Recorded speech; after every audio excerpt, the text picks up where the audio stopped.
Cláudia Rockler e Valdemir Rockler estavam juntos há 22 anos e, aos olhos de todos, pareciam um casal comum. Mas a vida real era um pouco mais conturbada do que qualquer um podia imaginar. Depois de 2 décadas vivendo com o marido abusador, Cláudia chegou ao limite no dia 13 de novembro de 2022. Após tirar a vida de Valdemir, ela o guardou no freezer de casa. Quando você vê que ele morreu, como que você leva ele pro freezer? Por que o freezer? Você leva ele sozinho? Sozinha? Você estava sozinho? Porque ele é muito pesado, não é? Ele pesa 100 quilos, né? Nesse período todo, você não vai... você chega a fazer algum boletim de ocorrência contra ele? Você chega a procurar polícia? Você chega a procurar ajuda? Pelas agressões que não paravam? Eu fiz um boletim de ocorrência em 2019, mas o que é um boletim de ocorrência hoje? E eu não sei, me deu um surto e eu pensei já que se alguém vai morrer, então seja você. É até difícil de dizer, né? Mas eu vou agora cumprir minha pena, eu vou pra cadeia, mas eu nunca me senti tão livre. Mas será mesmo que alguém pode se sentir feliz num presídio? Acompanhe agora a conversa que tive com o delegado de Joaçaba, em Santa Catarina. Ele é presidente do inquérito desse caso e traz os detalhes da investigação. Diretamente de um dos endereços mais famosos do Brasil. De um dos principais cartões postais da cidade de São Paulo. E com as transmissões feitas dos nossos estúdios na Avenida Paulista, eu sou Beto Ribeiro e este é o Crime S.A. Olá, sejam todos muito bem-vindos. Antes de mais nada, lembrando, por favor, se você puder, se inscreva, curta, comente, liga sininho, compartilha, porque dessa maneira, esse engajamento de vocês é que faz o canal crescer. E isso é super importante para que a gente possa ter conteúdos aqui, como que nós vamos agora conversar. Eu vou falar aqui com o doutor Gilmar Bonamigo, que é o delegado de Joaçaba, em Santa Catarina, e ele é o responsável, presidente do inquérito do caso Cláudia Rockler. Doutor Gilmar, muito obrigado pelo seu tempo, para a gente poder conversar sobre esse caso, que eu sempre gosto muito de saber, principalmente os detalhes da investigação, que é onde a história realmente se explica. Então, para a gente iniciar essa conversa, doutor, eu gostaria que o senhor me contasse que crime é esse da Cláudia Rockler. Bom dia, Beto. Bom dia, então, seguidores. Satisfação, obrigado pela oportunidade também de apresentar a versão oficial aqui da investigação. O crime, na verdade, a Cláudia acabou sendo iniciada por crime de homicídio duplamente qualificado.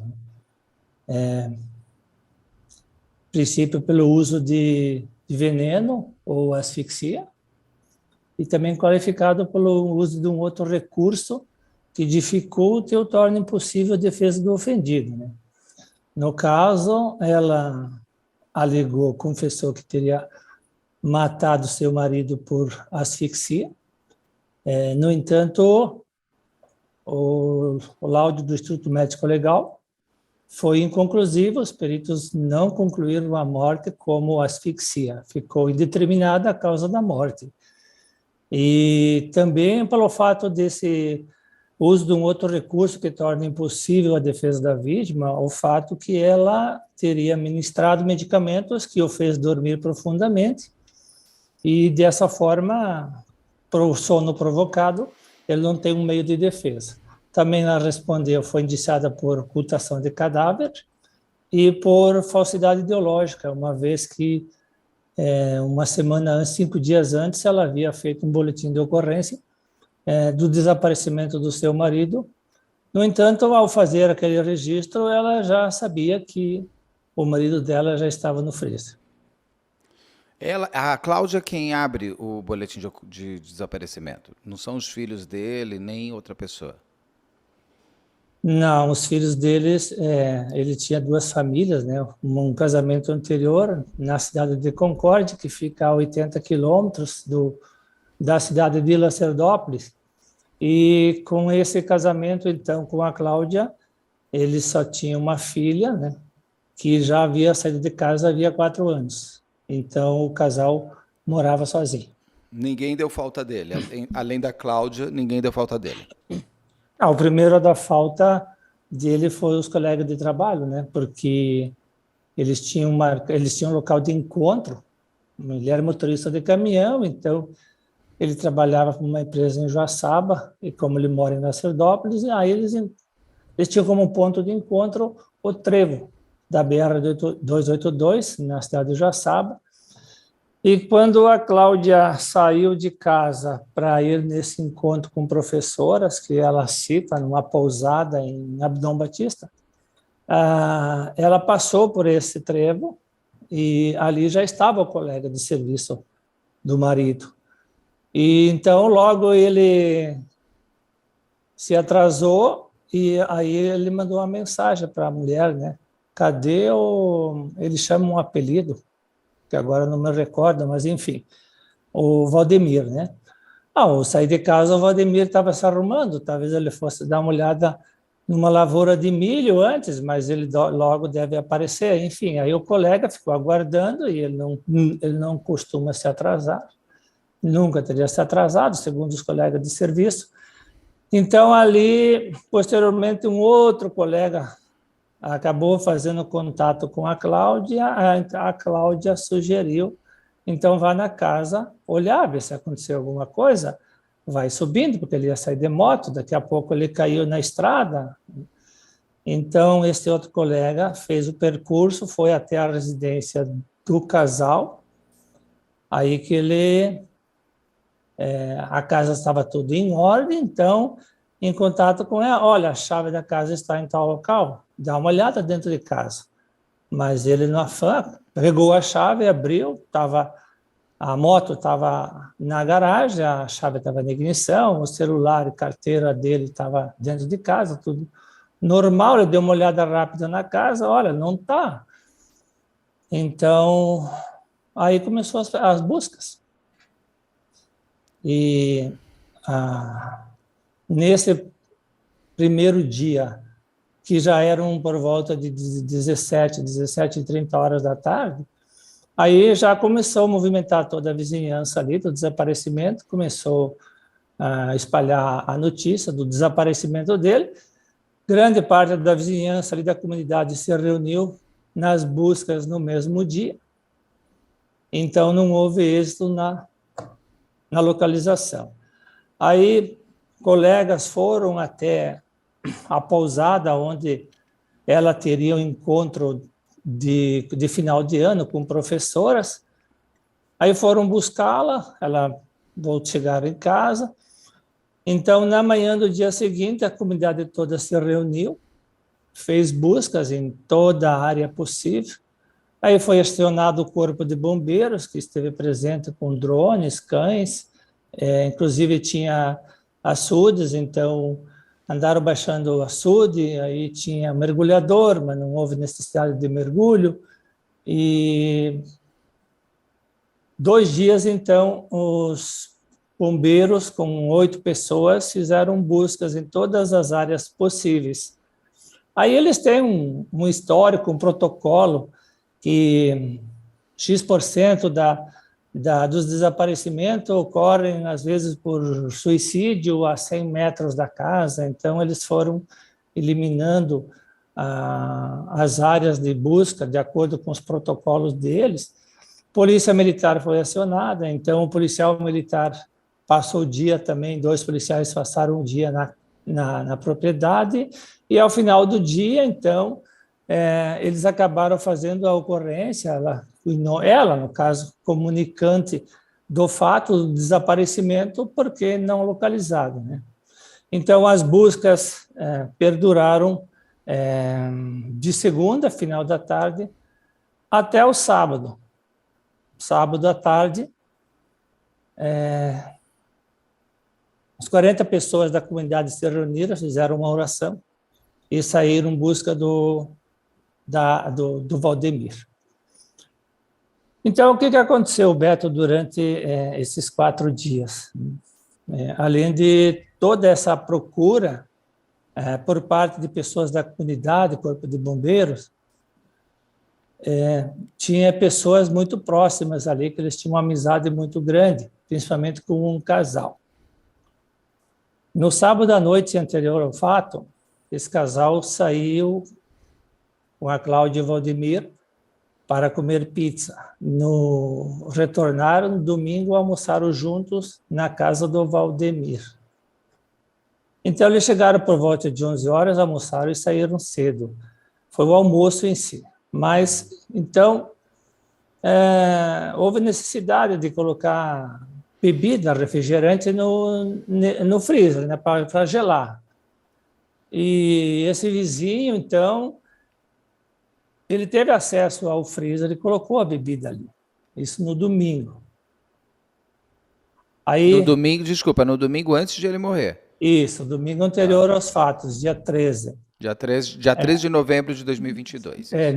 No dia 14 de novembro, ele foi dado como desaparecido.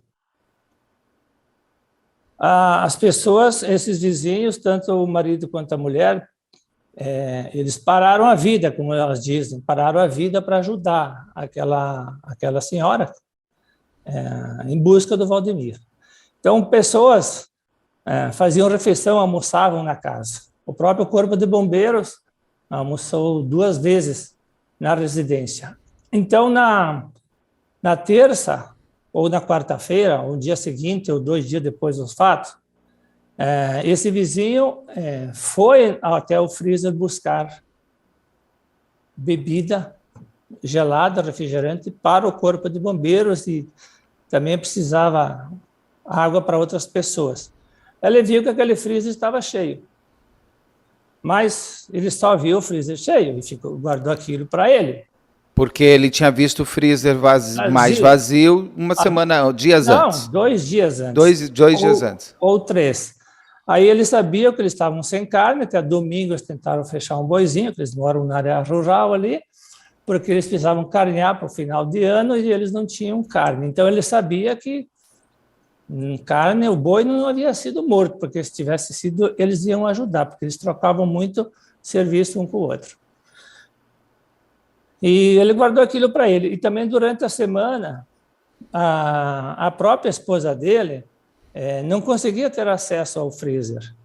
Na quarta-feira precisava falar, vai ter muita gente, vamos fazer uma macarronada, tem carne moída, eu pego no freezer. Não, deixa que eu pego. Ou seja, durante esses 4 dias, a vizinha não tinha acesso ao freezer. Aquele freezer sempre estava com a tampa limpa, não havia nenhum objeto em cima. Aí naquela semana tinha fruteira, tinha roupas jogadas e tinha outras coisas em cima. E eles foram arquitetando isso, pensando que aquela situação não era normal. E eles começaram a desconfiar dessa atitude aí. Tanto é que na quinta-feira à noite, o marido, o vizinho, contou para a esposa dele essa situação. Eles ficaram impressionados, mas, meu Deus, nós vamos falar isso para alguém? Isso é uma loucura.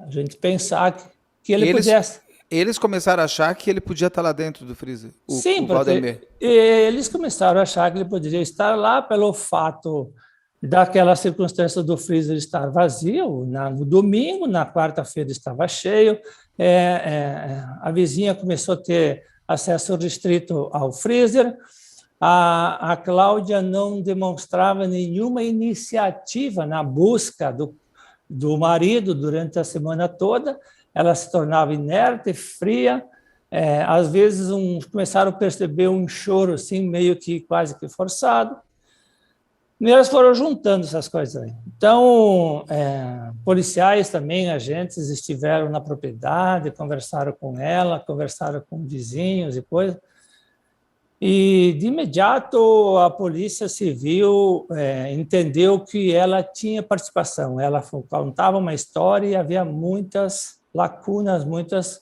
coisas aí que não fechavam. A história dela não tinha, não era conexa aos fatos. Então, na sexta-feira, se me permite, Beto, tomar uma... Por favor. O senhor está no sul. nada mais esperado que ver um chimarrão. Obrigado. Precisamos ter pelo menos isso. Porque o senhor estava falando que a Cláudia não estava contando histórias conexas. O que ela falava durante esse período? Assim, e o senhor falou que a Polícia Civil já via que ela poderia estar envolvida em alguma coisa. O que ela tentava esconder? Qual a história que ela contou sem nexo? Assim? Beto, são várias coisas. Eu vou citar uma como exemplo. Tá. Ele não costumava se atrasar no serviço. Ela saiu de casa por volta de 15 para as 5. 5 horas, ele tinha que estar no trevo. Aí, do local onde eles moram até o trevo, dá de 10 a 15 minutos. É o tempo que ela saiu, ele também teria que sair para chegar naquele local. Talvez ele pudesse se atrasar uns 5 minutinhos, porque de moto, às vezes, vai mais rápido até do que de veículo lá no interior. E aí ela começou a falar que, olha, talvez antes ele fosse dar uma olhada na lavoura de milho. Não existe uma pessoa que está a ponto de sair de casa para ir ao trabalho, que está em cima do horário, sair de casa para ir na lavoura, onde precisa meia hora ou mais, 1 hora para ir ver a lavoura de milho. Não tem sentido. São coisas assim que a gente foi juntando. Na sexta-feira, então, a polícia, desconfiada de que a história dela não era verdadeira, eu a trouxe, eu intimei, convidei para ir à delegacia para prestar um depoimento. Então, eu gravei 1h10 de entrevista com ela, para a gente entender o que estava acontecendo. Cadê o seu marido? Explique. O que foi? Como é que foi a sua relação? Antes, no sábado, no domingo, na segunda, passo a passo, o que vocês fizeram? Como que era a relação de vocês? Até então, era um casal maravilhoso, eles se davam muito bem, tinham um relacionamento muito bom, ele era muito bom, e tudo era muito bom. Ela falava isso? Sim, a Cláudia falava que ela tinha uma boa relação com o Valdemir? Sim, que ele é amoroso, que ele é atencioso. Ela dizia que ele era um pouco ciumento, mas que não havia problemas. Então, isso está gravado, foi juntado ao inquérito e já foi encaminhado por fora. Então, aí depois, eu queria saber qual que é a história verdadeira delas. Se era aquela que ela tinha me contado na sexta-feira, ou se era aquela história que ela tinha te contado, Beto, na tua entrevista ali. Então, o que acontece? Nesse depoimento de sexta-feira, Cláudia, ela tinha uma pegada aqui no braço de 5 dedos, 5 marcas de dedos. Assim, dava para ver que foi uma pessoa que pegou no braço e apertou fortemente. Ficaram as marcas ali, os hematomas. Cláudia, então, se você não deve nada, você se importa em submeter um exame de corpo de delito, fazer uma perícia? Ela disse, quando eu fico nervosa, me saem essas manchas lá. Quem é que sai essas manchas com marcas de uma... Então, isso é mais uma coisa que não fecha, sabe, a história dela. Entendi. Ela quis dizer que essas manchas não tinham sido nem dele, de machucar ela ou de alguém. Nada. Apareceram. Ela disse que não sabia, que ela nem tinha percebido. Talvez fosse do terneiro que nós fomos tentar fechar no domingo. Mas aí fica uma coisa muito vaga, né? Muito. Aí ela foi. Quando ela, questão de meia hora depois, ela já comparece na Polícia Científica, no Instituto Geral de Perícias, que agora mudou para a Polícia Científica. Ela já apareceu com um advogado. Perfeito, sem problemas. Cláudia, nós precisamos fazer uma perícia na sua residência. A senhora se importa? Nós podemos entrar na sua casa, fazer uma perícia? Seria uma perícia com luminol, né? E ela deve ser feita à noite, com uma escuridão total. E não tem problema. E aí, a hora que vocês quiserem, a polícia quiser, pode, não há problema nenhum. Isso é sexta-feira à tarde. Daí a Andréia, que é a responsável pela delegacia, Andréia, a agenda lá com o pessoal da Polícia Científica um horário para a gente fazer essa perícia. Quanto antes, melhor. os peritos tinham uma semana toda de curso na semana seguinte, em Florianópolis, então eles precisavam viajar no domingo e já pediram para fazer no sábado à noite. Aí a Andrea fez o contato com o advogado, porque a partir do momento que ele compareceu na polícia, no Instituto Médico Legal para fazer o exame do corpo de delito, aí o advogado falou com a Andrea, qualquer necessidade com a Cláudia, eu já vou juntar a procuração nos autos e pode falar comigo que eu faço contato com ela. Tá ok. E aí agendamos, explicamos, a Andrea explicou para o advogado, olha, precisamos fazer no sábado à noite, por isso. Não tem problema. Aí no sábado à tarde, então estava agendada essa perícia na casa dela. Aí no sábado à tarde, por volta de 5 horas da tarde, a gente ficou sabendo que ela fugiu. Te dado um recado que talvez fosse para a Concórdia, ia desligar o telefone celular. Beto, depois a gente veio saber que talvez tenha sido tudo um planejamento por parte do próprio advogado, que se deslocaram a Curitiba, onde fizeram entrevista contigo. Ah, foi em Curitiba? Eu não sabia onde ela estava. Ah, não sei. Eu não sabia. Eu tenho todo gravado a entrevista, inclusive eu conversando, eu peço. Eu não quero nem saber, eu não posso saber onde vocês estão. Eu nem sabia se eles estavam em São Paulo ou se eles estavam no Rio de Janeiro. Até porque tem até um pano preto atrás, uma coisa assim. Então, eu tinha que ser... Inclusive, eu não posso saber onde está uma pessoa foragida. Por isso que a entrevista foi por Zoom e tudo mais. Assim. Não, tranquilo.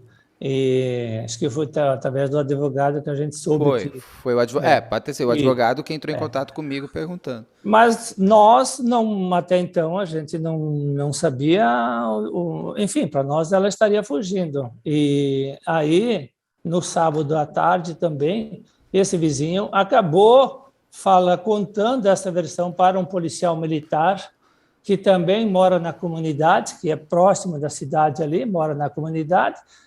E aí essa informação veio até mim no sábado à noite.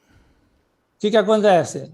A situação é essa, que eu acabei de contar, eles foram juntando os fatos durante a semana, a questão que eles desconfiaram do freezer.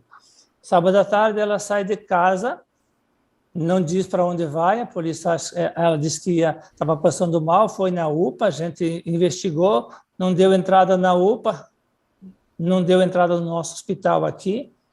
Então, e aí o vizinho falou que a casa estava fechada de um jeito como se nunca foi, porque ele sabia que tinha uma porta na casa que nunca era fechada, tinha uma janela que tinha um problema, que quando dava problema com chave, eles entravam ali, estava tudo trancado. Aí eu disse o seguinte, chegou uma informação e eu tinha que decidir. Chama um chaveiro e entra na casa. Aí foi chamado um chaveiro, ele abriu a fechadura, entraram na casa e encontraram o corpo no freezer. Aí o restante da história... Então, só para eu entender, a Cláudia, os senhores já começaram a perceber que ela estava escondendo algo de uma relação que ela, em princípio, falou para o senhor que era uma relação boa, que ela tinha com o marido. Os vizinhos aqui em paralelo estão desconfiando do freezer, inclusive porque eles conhecem a forma da casa em si. Vocês pedem... O exame de corpo de delito ela foi fazer das marcas, não? No Sim, IML? sim. Ela vai e o IML confirma que são dedos, são marcas? Sim, já sai? confirma. Tá. E aí ela acaba fugindo e os senhores acabam entrando na casa, inclusive com a informação do freezer que o vizinho aponta, é isso? É o vizinho que aponta o freezer? Dá uma olhadinha nesse freezer. Isso. De qualquer forma, nós íamos fazer a perícia. Sim. Mas o advogado estava ciente. Ela, não sei se ela estava ciente, porque ele teria... Isso não está escrito, isso foi por telefone celular, inclusive pelo WhatsApp, então toda essa conversa ela foi juntada no processo para a gente provar que o advogado tinha conhecimento da perícia. Mas assim, provavelmente, se não tivesse essa informação da suspeita do freezer, a polícia não teria entrado para fazer a perícia, porque Sim. ela não estaria em casa, até porque a polícia tinha interesse que o advogado dela acompanhasse. Mas aí a entrada na casa se deu mais pela suspeita do freezer do que propriamente para fazer a perícia, porque se fosse para a perícia nessas circunstâncias, a polícia não entraria. E qual é a motivação? Qual a motivação que o senhor desenha para tudo isso ter acontecido? Olha, Beto, é difícil dizer, porque ela alegou, na sua entrevista, que ela apanhava muito. Ela nunca apanhou. Nunca? Não. A agressão física, talvez um agarrão no braço, sim, quando a pessoa pega a outra e chama atenção, pare com isso, o que está acontecendo? Porque o depoimento da própria filha, tudo bem, ela faz 4 anos que a filha saiu de casa, mas até então ela nunca tinha visto o pai agredir a mãe, salvo quando ela diz que tinha 7, 8 anos, que ficou uma marca, ficou na memória dela uma situação, quando eles moravam em Concórdia ainda, que ela e a filha e a mãe chegaram em casa, o pai estava em casa, elas não sabiam que o pai estaria lá, e aí o pai agarrou a mãe pelo pescoço e agarrou o braço da menina e mandou parar de chorar. Essa é a história que ela se lembra de violência física contra a mãe. Ou seja, já é uma violência. Sim, sim. Pegar no pescoço da pessoa já é uma... Com certeza. Então, já é uma agressão. Mas aquela agressão dela diz de apanhar, nunca aconteceu. Tanto que, em 2019, eles tiveram uma discussão por causa de R$6.000, que eles retiraram o 13º, enfim, salário de final de ano, era para depósito, e houve uma discussão porque a Cláudia queria pagar a faculdade dela e a filha estava começando a fazer a faculdade, tinha passado no vestibular, então ela queria aquele dinheiro para o pagamento. Então, o pai ajudava muito os 3 filhos que ele tinha com a primeira mulher em Concórdia, mas ele não ajudava com as despesas, ele não gostava da filha mulher que ele tinha em casa, ao que foi possível identificar. Tanto que a filha, a fazer 18 anos, saiu de casa. E quando tiveram essa discussão, ela sofreu uma ameaça, então ela fez um boletim de ocorrência, medida protetiva, mas nesse depoimento ela diz que fisicamente ela nunca foi agredida. Ela, Cláudia, não a filha. Isso, ela, Cláudia. Esse é o boletim de ocorrência da Cláudia, é isso? É por esse motivo que ela faz o boletim de ocorrência? Em 2019.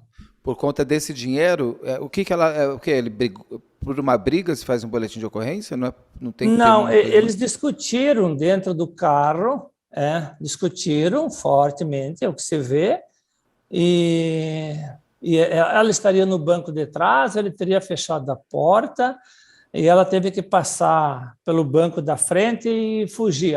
Ela conseguiu sair do carro. Ela teria sofrido ameaça dentro desse veículo e ela conseguiu fugir e fez uma ocorrência ali. Ela fez medida protetiva, mas eu não sei dizer exatamente agora, se foi uma semana ou se foram 15 dias, aí eles se reconciliaram. Então, ela conta no depoimento que eles sentaram, cada um colocou: eu não gosto disso de você e você não gosta disso de mim. Cada um colocou os seus pontos positivos e negativos na mesa e se ajustaram e vamos partir para a vida nova. Isso é o que ela contou, né? Só que ele era ciumento, um ciúme possessivo. Ele controlava muito a Cláudia. A Cláudia não tinha uma liberdade, ela não tinha uma vida social. Ela não era feliz com isso porque ele a restringia muito. Ele controlava os passos, ele não permitia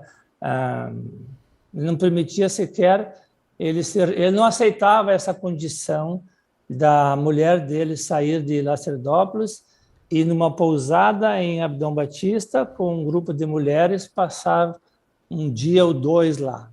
Ele era muito ciumento, ele controlava muito. Então, eu imagino que isso tem afetado a mente dela, porque para ela chegar e tomar essa decisão, daí digo, Cláudia, o que aconteceu então no dia 14? Como é que você matou? Qual foi a gota d'água? A gota d'água teria sido essa viagem, é isso? Essa viagem. Que ele não deixa ir. E que ele não deixa ir. Que ela... ela disse que os dois não podiam viver, que um ia ter que morrer. E que quem ia viver era ele. Então, se só tem lugar para um, eu também sou forte. Aí eu decidi que eu tenho que matar. Cláudia, mas por que você não procurou a polícia? Por que você não procurou a justiça? Por que você não saiu de casa? Digo, a tua filha saiu de casa, ele ameaçava matar a filha para te atingir ou atingi-la, não sei. Ela saiu de casa há 4 anos e ele não fez absolutamente nada. Será que o mesmo não ia acontecer contigo? Ah, comigo, porque ela saiu de casa, eu tinha eu em casa, mas se eu saísse, ele não tinha ninguém e ele ia atrás de mim. Então, onde eu fosse... Tá, e se ele fosse preso por causa de uma medida protetiva, um descumprimento de uma medida protetiva, e o dia que ele sai? Ela tinha, assim, tudo era um empecilho para ela. Nada do aparato estatal podia ajudá-la. Ela achou que ninguém podia ajudar. O que é um BO? É um papel. O que é uma medida protetiva? É um papel. O papel vai me proteger, a polícia vai estar me vigiando, vai estar me cuidando. Enfim, ela chegou à decisão de que tinha que se livrar dele. E foi a forma que ela buscou. O que ela fez?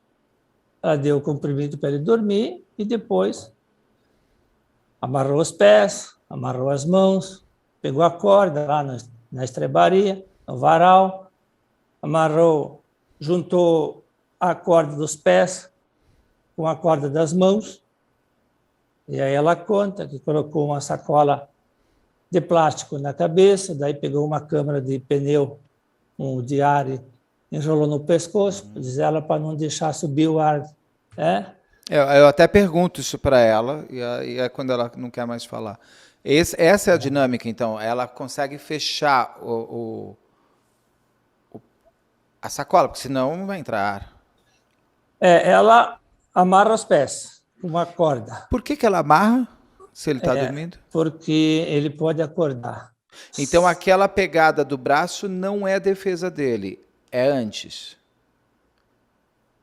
Beto... Não sei, o IML consegue mostrar isso, se é de antes ou não? Não. Eu, na minha concepção, é daquele momento. Porque o que acontece? O que ela conta? Amarrou os pés, amarrou as mãos, colocou a sacola, daí ela segura, uma mão ela segura as mãos dele, e a outra mão ela mostra e faz isso aqui. Pressiona a sacola contra o nariz e a boca. Aí ele se debate, ele consegue se soltar uma mão. E aí ela diz que com a mão dela conseguiu pegar a mão dele, então ali eu acho que houve um princípio de luta corporal, talvez fosse de fato a marca do braço dela, quando ele se debate e tenta reagir. Mas aí ela pressiona, faz força e ele diz que logo ele adormece. E depois, após isso, então, ela diz que ela colocou um travesseiro em cima da cabeça dele, porque ele não queria cobrir o corpo, porque não queria ver, ele tinha tomado banho, ele gosta de andar sem roupa dentro de casa, esse é o motivo pelo qual ele estaria nu. Eu ia perguntar isso, por que ele estava nu, é por isso, então. Eles teriam tomado banho, e então ele gostava de ficar sem roupa, segundo ela conta. Né? E aí colocou um travesseiro e colocou um vidro, porque se aquele vidro caísse e fizesse barulho, ela ia saber que ele estava vivo e ela tinha que fugir. Porque daí ela estava preparando, ela não sabia o que fazer com o corpo. E aí, depois ela se lembrou do freezer. Aí ela conta uma história rica em detalhes, a luta dela de colocar esse corpo, que segundo diz que quase 100 quilos, mas oficialmente a gente requisitou lá o prontuário do posto e eles não forneceram, né, porque eles alegaram o sigilo, e aí a gente fez um pedido judicial para saber onde que está o peso oficial dele, né? Porque a gente não, alguém disse que era 100 quilos, mas a gente não sabe se é 100 quilos, se não. Então, talvez lá no prontuário da unidade sanitária lá tivesse um histórico dele lá, poderíamos ter o peso exato, né? E aí ela conta como que ela fez para colocá-lo no freezer. Ou seja, não sabemos qual é o peso dele real, porque eu li 100 quilos também, mas não, o peso dele ninguém não contou ainda para o senhor. Ele não foi pesado em ml ou o peso muda muito exatamente por... Não, a gente não, o ml não costuma pesar. Não, até para ver volumetria de sangue, nada. Eu acho que é a volumetria que fala, esqueci a palavra. Aí ela, como é que ela leva para o freezer? Como é que ela consegue subir com ele no freezer? Eu até pergunto para ela se ela estava sozinha, porque é uma dinâmica muito pesada. Eu não sou uma pessoa fraca, mas eu acho que eu teria muita dificuldade. O senhor acredita que ela tenha... como foi essa luta para ela colocar no freezer? A gente sabe que um corpo desmaiado... duas vezes mais pesado. Ele pesa muito, né? E o que acontece? Num primeiro momento, ela põe um lençol, enfim, e arrasta o corpo. E aí ela tenta colocá-lo, começa com cobertores, ela coloca cobertores embaixo do corpo e vai erguendo ele. Mas aquilo não funciona. Aí ela pega um tambor de 20 litros de óleo e coloca aquele tambor, aquele galão que ela chama, né? E tenta jogar ele para cima daquele galão. Daí ela pega um borel de lenha para tentar fazer tipo uma rampa, não consegue. Aí ela pega uma escada, ela tem uma escadinha, vou jogar em cima da escada e vou erguer a escada. E tentou com a escada e não deu certo. Aí ela tinha uma cama de caminhão dentro de casa. Então ela jogou ele para cima daquela cama de caminhão, que eu não conheço também, mas aí ela disse que aquela cama não passava na porta, que o freezer estava numa despensa muito pequena, não era um espaço muito pequeno. É difícil matar, né, doutor? O senhor tem... Mais difícil é esconder. Depois você tem que esconder, tem todo... As pessoas acham que é só matar, tem todo o processo. E aí não deu. E aí, por fim, ela se lembrou da cadeira. Mas quando ela estava lutando com a cadeira, o corpo já estava endurecendo. Possivelmente tenha ajudado isso nela. Então, o que acontece? Embaixo já tinha... Aí ela encostou a cadeira no freezer, ela puxou a máquina de lavar roupa para sustentar a cadeira de um lado. Daí ela tinha um armáriozinho que ela se escorou ali para fazer força. Ela colocou a cadeira e ele estava de bruços, né? Aí ela foi puxando a bunda dele para cima da cadeira. Conseguiu encostar a bunda dele num canto da cadeira, aí ela pega os braços, ela consegue sentá-lo na cadeira e joga a cabeça para dentro do freezer. Jesus. E depois... Eu já estou exausto. E depois, imagina ela. Nossa. Ela, sim, pela riqueza de detalhes que ela contou, eu acredito realmente tem uma convicção de que ela fez sozinha. Mas só para o senhor continuar, aí ela pega a cadeira e põe a cabeça, e aí joga o corpo. E aí depois ela tem mais uma luta para jogar o corpo para dentro e mais uma para ajeitar o corpo lá dentro. Então, eu imagino que se tivesse uma outra pessoa, ela teria jogado aquele corpo para dentro do porta-mala do carro e jogado no mato, como de costume as pessoas fazem. Por isso que ela mantém na casa, porque ela não teria como tirar tão fácil. Ela não tem como tirar, para ela colocá-lo, arrastá-lo, até para o fato de sair fora da casa, alguém já pode ver aquela situação toda, né? Então, eu acredito que, de fato, ela tenha feito sozinha. E o IML não deu a causa da morte, é isso? A gente não sabe se ele morreu dentro do freezer. O senhor está me falando que ele estava em endurecimento. Ele morreu fora do freezer? Dentro do freezer, não sabemos. Ela disse que o corpo já estaria endurecendo, o que facilitou um pouco a colocar. O fato é que os médicos legistas extraoficialmente disseram, olha, tem ar no pulmão. Se morreu por asfixia, não podia ter ar no pulmão. Então, o fato dela ter dado remédio para dormir pode ser um veneno. Então, qual é a causa da morte? Então, foi coletado material biológico e encaminhado para o Instituto de Análise Forense, para tentar identificar ali, fazer uma varredura toxicológica, tentar encontrar algum elemento tóxico aí que possa ter provocado a morte. Aí, se ele morreu asfixiado, se morreu congelado, o que aconteceu, precisamos aguardar esses exames aí. Porque esse corpo, ela bateu muito, ele estava muito machucado? Porque imagina, levanta, cai, bate a cabeça, o corpo não estava... Eu fiquei imaginando assim, se estava com o roxo na cara, nariz quebrado. Não. Não, só tem uma pequena pancada na cabeça, mas ela disse que foi quando jogou ele para dentro do freezer, que ele bateu, que foi o único momento que ela percebeu que ele bateu, porque ela mesma diz que apesar dela estar fazendo aquilo, ela estava cuidando para não machucar o corpo dele.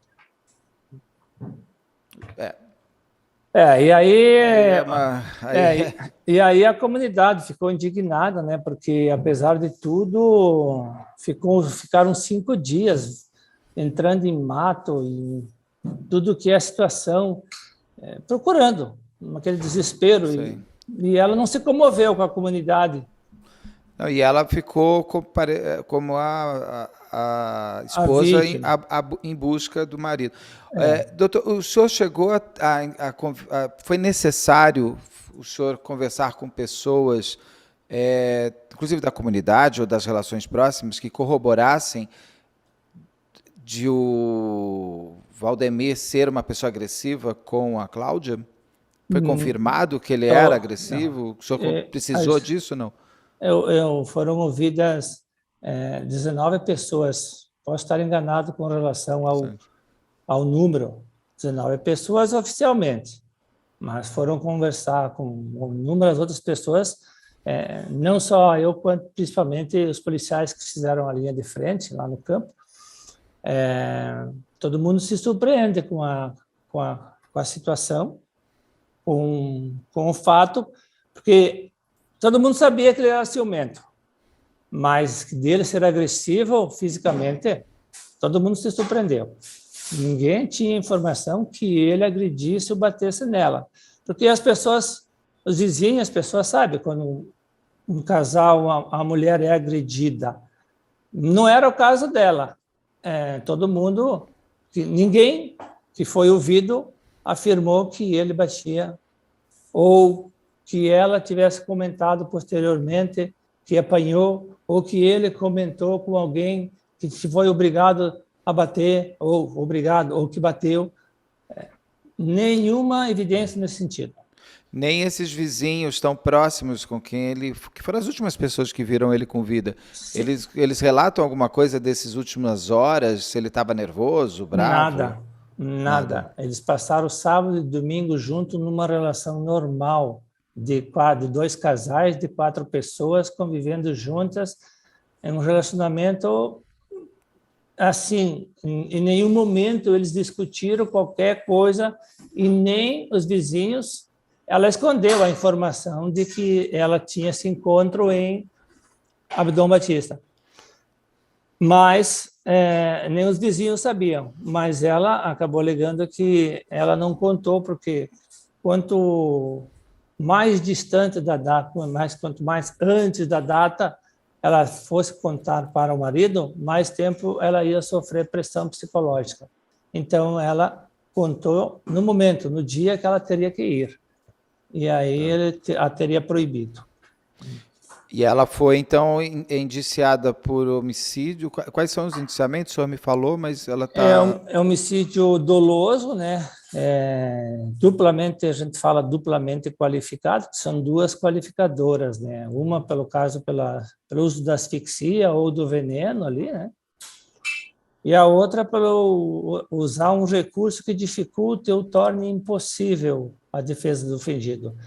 Como ela o fez dormir, a defesa dele era impossível, né? Sim. Então, são 2 qualificadoras, que o crime parte de 12 anos, e aí tem a ocultação de cadáver e a falsidade ideológica, devido ao boletim de ocorrência do desaparecimento. Entendi. O senhor falta algum laudo, além desse que o senhor falou, do exame eu sempre tenho dificuldade com essa palavra. Toxicológico. Toxicológico, tem esse exame, então a gente não sabe se ele estava embriagado, também estava dentro da casa dele. Sim. Não tem problema nenhum, ele não estava dirigindo.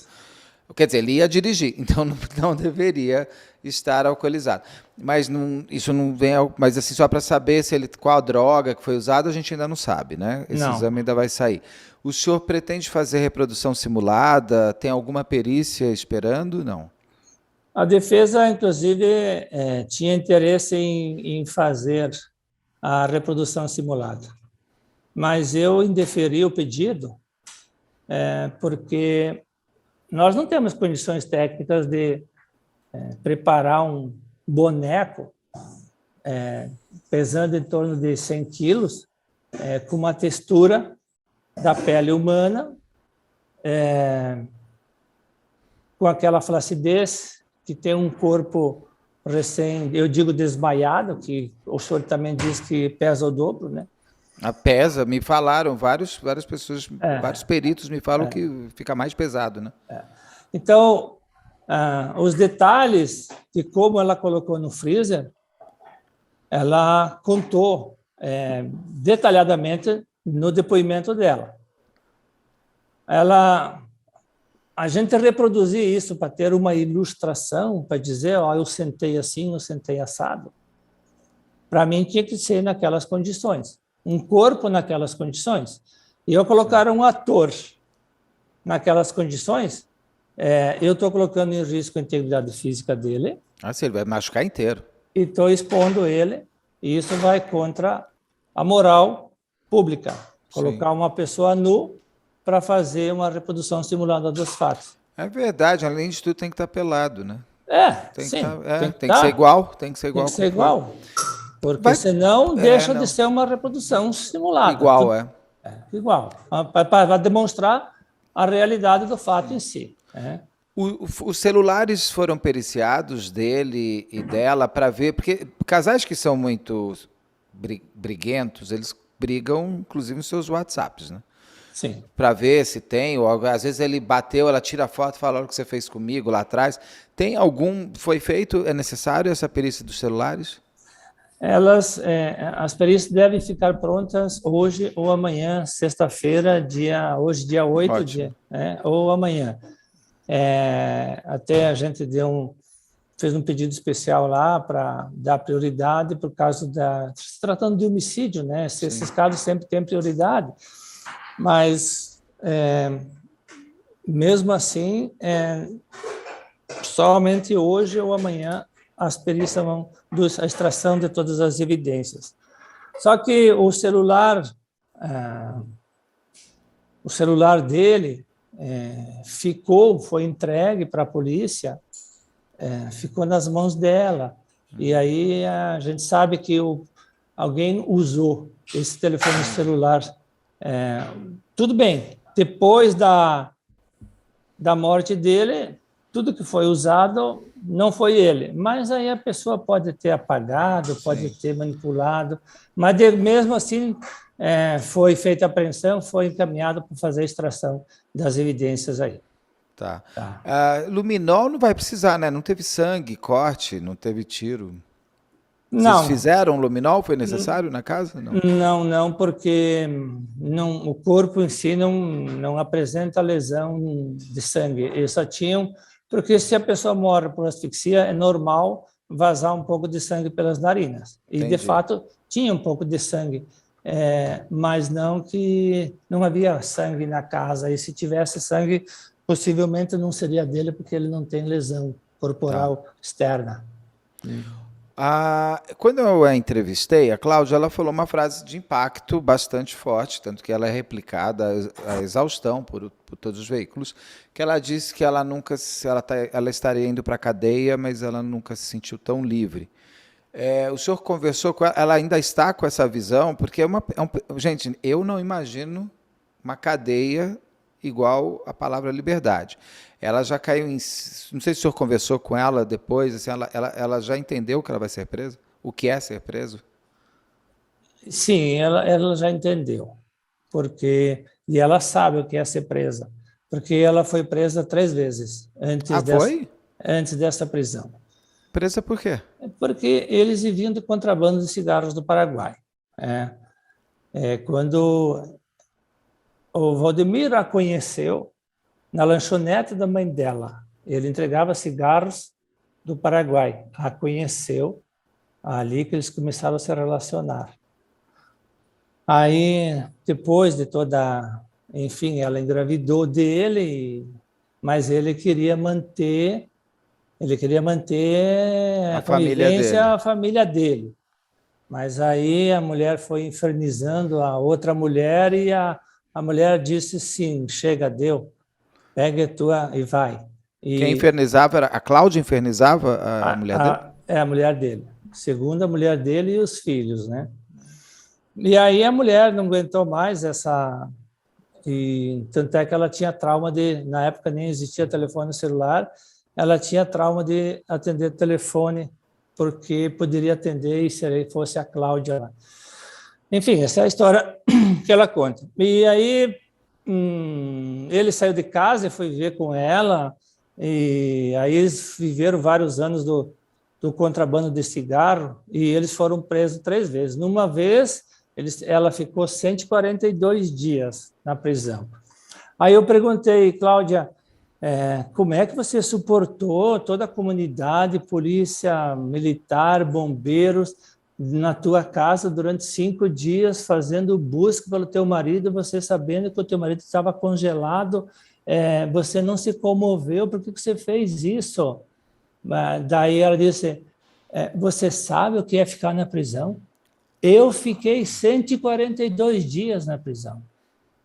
Aí como é que ela pode dizer agora que ela está na prisão e está feliz? Então, eu não sei. E aí, a informação que me chegou é que quando ela chegou no presídio em Chapecó, aí ela desabou. Aí ela desabou no choro, ela deve ter percebido, deve ter caído na real situação que é uma prisão. Então, ela diz que estou presa, mas estou feliz. Tudo bem, pode estar feliz por ter se livrado da desavença dela, né? Do marido que a importunava. Mas o fato é que ela não se comoveu com a comunidade toda durante uma semana para não ser presa. E aí, quando ela chega na prisão, ela desaba no choro. Aí eu não sei qual versão que é a verdadeira. Eu não sabia, eu realmente fui pego de surpresa. Ela e o Valdemir foram os 2 presos, é isso? Por contrabando de cigarro? Sim, mas isso... então, eles abandonaram Concórdia e há 12 anos que estão morando em Lacerdópolis. Então, quando eles se mudaram para Lacerdópolis, eles largaram o contrabando de cigarro, largaram isso tudo e partiram para a vida real. Arrumaram os empregos e ele estava trabalhando de motorista E eles não... Todos os bens deles estavam em nome de terceiros. Eles têm conta bancária em nome de terceiros lá, de uma vizinha, daí eles têm uma conta bancária em nome do filho menor, e eles tinham dinheiro em casa. Por quê? Porque eles diziam que se tivesse dinheiro em nome deles, o banco tomava, por causa de uma dívida de R$500 mil com a Receita. Mas aí, eu falando com o advogado agora, parece que a dívida foi prescrevendo e hoje só existem R$6 mil de dívida pendente lá com a União, com a Receita Federal. Então, essa era a situação deles, né? Então, agora... Enfim. E o Valdemir também ficou 142 dias preso? Isso eu não perguntei. Não perguntei se ele ficou esse período ou se ele ficou mais tempo. Pode ter sido ou menos também, né? Dependendo de quem foi pego com a coisa na mão. O menos. Mas ela ia para o Paraguai, ela tirava cigarro do mato, que eles atravessavam, e o cigarro ficava no mato, ela ia sozinha. Ela carregava a caminhoneta, carregava o carro, o cigarro. Ela fazia 700 quilômetros sozinha. Eles iam junto, às vezes ela ia sozinha. E aí, quando eles foram presos pela terceira vez, aí eles se abandonaram. Venderam o que tinha lá em Concórdia, vieram para Lacerdópolis, construíram uma casinha em cima do terreno do pai dele e estavam vivendo dessa forma aí. Uau! Sempre tem mais histórias que a gente imagina. A gente acha que já viu todas as histórias. Mas eu me impressionei, assim, com a forma dela contar. Ela não se comove, ela não... Aí, com o senhor, ela repetiu tudo o que falou para mim na entrevista? Mas aí... Ela repetiu, não só para entender, ela manteve a mesma história? Sim, ela manteve a mesma história de que ela sofria ameaças, mas ela não conseguiu me dar evidências da agressão física. Ela não conseguiu comprovar que ela era agredida fisicamente. Mas, assim, a frieza dela e de contar os detalhes de como aconteceu, dela planejar isso aí, impressiona. Mas cada um... Ela teve uma grande frieza de manter uma comunidade inteira em busca de uma pessoa que estava no freezer. Isso que ela poderia ter o motivo dela para matar. Agora, até onde ela queria chegar com a comunidade toda nessas circunstâncias? Não, e também aquela coisa, né? Fazer o almoço de produtos que estavam em cima do corpo, né? Tem todo esse... Tem. Esse filme de terror que circula, assim, que é impressionante. Deixa isso para a psicologia. Inclusive os vizinhos, imagina os vizinhos que estavam ali, que entraram na casa. Estão indignados, né? A situação hoje é de indignação, estão incrédulos, né? A família dele, os outros filhos, a mulher, eu estou tentando entrevistar eles também, o canal está super aberto para eles também trazerem a visão do Valdemir, que são eles que trariam. Eles falam que a ex-mulher dele alguma vez foi agredida, ela confirma de agressão, alguma coisa, não? Não, Beto, ela... É que nesse momento, nós, por exemplo, polícias, a gente vê... Não dá para confiar 100% naquilo que a pessoa está dizendo, né? Porque ela passa a ser uma rival agora, né? Então, mas a esposa diz que nunca foi agredida, que ele não era um homem violento, eles concordam que ele era ciumento, né? Mas os filhos também nunca sofreram nenhuma agressão física, nada. Então, a gente estranha o fato de ela ter casado, a própria filha dela, ela diz, ela não acredita que minha mãe casou, sabendo que o inferno que ela viveu durante o tempo inteiro junto com o pai, eu não acreditei que ela pudesse casar. Ela ficou sabendo pelo namorado que a mãe tinha casado no civil. Porque ela casou há pouquíssimo, ela casou em setembro. Aí também a gente levantou... Setembro deste ano agora, né? Isso, 2 meses antes do fato. Então, nós também levantamos a hipótese do interesse econômico, patrimonial ali, mas a gente não conseguiu materialidade suficiente para comprovar fato, até porque o dinheiro estaria na conta de terceiros, ela não teria como pegá-los. Tinha um dinheiro em casa, mas aí só tem um irmão que sabia e que diz ter visto o dinheiro, mas a gente não sabe quanto dinheiro de fato tinha, e se havia interesse dela, porque agora ela casou, e porque ela comentou que ela não era muito aceita, porque ela não tinha sobrenome dele. Então, ela precisava do sobrenome dele para ela ficar melhor perante a família, a comunidade, mas aí poderia ter um interesse econômico da herança, mas é pouca coisa.